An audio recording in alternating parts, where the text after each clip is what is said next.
नमो नमः दोस्तों। मैं प्रशांत शास्त्री उकलकर स्वागत करता हूं आप सभी का आपके अपने YouTube चैनल में, जिसका नाम है संस्कृत सुधा। यहाँ हम पढ़ते हैं संस्कृत बहुत ही रोचक और सरल ढंग से। दोस्तों, आज की इस कक्षा में हम बात करने वाले हैं 9वीं कक्षा की संस्कृत की किताब शेमुषी प्रथमः भाग के 10वें पाठ की, अर्थात जटायोः शौर्यम की। जटायोः शौर्यम ये सिर्फ एक कहानी या एक पाठ नहीं है, बल्कि यह कहानी है एक ऐसे जटायु पक्षी की जो बूढ़ा और शस्त्रहीन होते हुए भी महाबलशाली और शस्त्र युक्त रावण से दो हाथ करता है। ये कहानी है ऐसे जटायु पक्षी की जो अन्याय मार्ग पर चलने वाले रावण को भी हराने का प्रयास करते हैं। ये कहानी है ऐसे जटायु पक्षी की जिसने सीता की रक्षा के लिए अपने प्राणों का बलिदान तक दे दिया। यह पाठ केवल पाठ नहीं है, बल्कि हमें अन्याय मार्ग से परावृत्त होकर न्याय मार्ग पर चलने की प्रेरणा देने वाला एक सबक है। तो आइए समझते हैं इस पाठ को विस्तार से।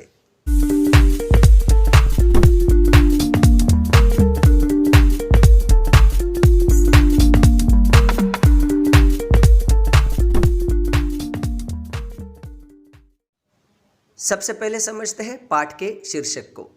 पाठ का शीर्षक है जटायोः शौर्यम। जटायोः शब्द का अर्थ होता है जटायु पक्षी की, और शौर्यम शब्द का अर्थ होता है शूरता। तो इस प्रकार पाठ का अर्थ हुआ जटायोः शौर्यम, अर्थात जटायु की शूरता, जटायु का पराक्रम। सबसे पहले देखते हैं प्रस्तावना। आपके पाठ में जो प्रस्तावना दी है इसमें बताया है कि प्रस्तुतोयम पाठ्यांशः महर्षि वाल्मीकि विरचितम रामायणम इत्यस्य ग्रंथस्य अरण्यकांडात् समुद्धृतोस्ति। अर्थात यह प्रस्तुत पाठ्यांश महर्षि वाल्मीकि के द्वारा विरचित रामायण इस ग्रंथ के अरण्यकांड से लिया गया है।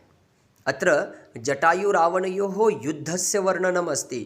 यहाँ जटायु और रावण के युद्ध का वर्णन है। पक्षिराज जटायुः पंचवटी कानने विलपन्त्याः सीतायाः करुणक्रंदनं श्रुत्वा तत्र गच्छति। पक्षियों के राजा जटायु पंचवटी कानन में विलाप करती हुई सीता के करुण क्रंदन को सुनकर वहां जाता है। सह सीतापहरणे निरतम रावणम तस्मात् निंद्य कर्मणः निवृत्त्यर्थम प्रबोधयति। वह पक्षीराज जटायु सीता के अपहरण में लगे हुए रावण को उस निंदनीय बुरे कार्य से निवृत्त होने के लिए समझाता है। परंच अपरिवर्तितमति रावणः तमेव अपसारयति। परंतु अपने विचार बदले बिना रावण उसी को दूर कर देता है। ततः पक्षिराजः तुंडेन पादाभ्यांच प्रहरति।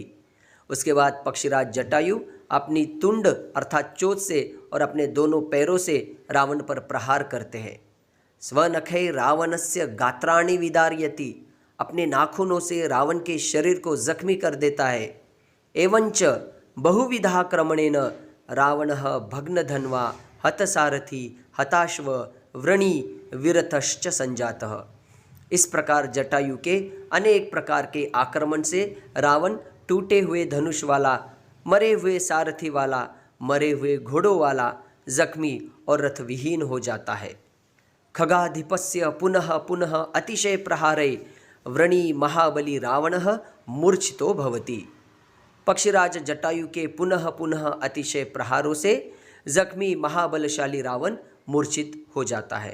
प्यारे दोस्तों, पाठ में दी हुई संस्कृत प्रस्तावना का यह रहा हिंदी अनुवाद। अब पाठ को शुरू करने से पहले संक्षेप में जान लेते हैं जटायु के बारे में।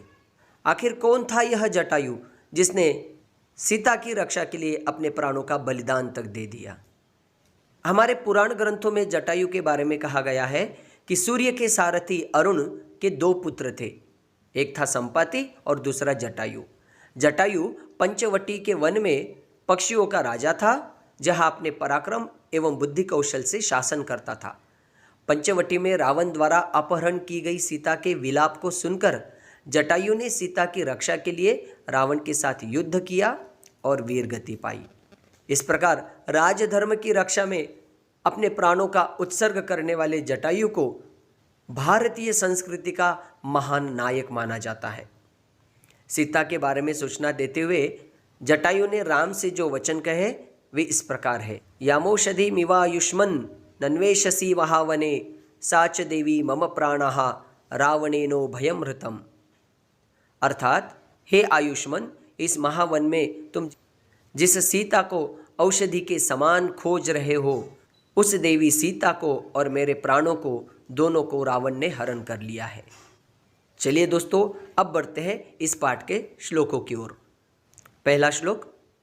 सा तदा करुणा वाचो विलपन्ती सुदुःखिता वनस्पति गतं गृध्रम ददर्शायत लोचना।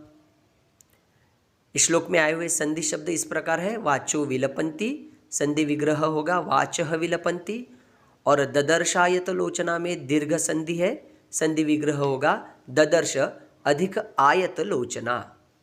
अब समझते हैं अर्थ को। बात उस समय की है जब रावण सीता का अपहरण करके उसे ले जा रहा था।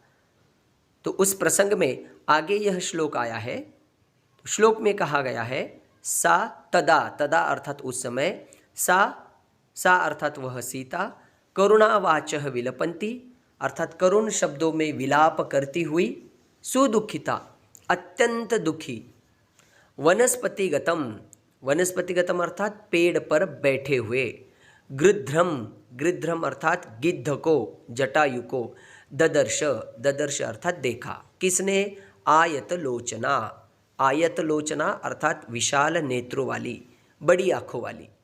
यह आयत लोचना सीता का ही विशेषण है। तो इसका अन्वय इस प्रकार होगा। तदा सुदुःखिता करुणावाचः विलपन्ती आयतलोचना सा सीता वनस्पतिगतम गृध्रम ददर्श।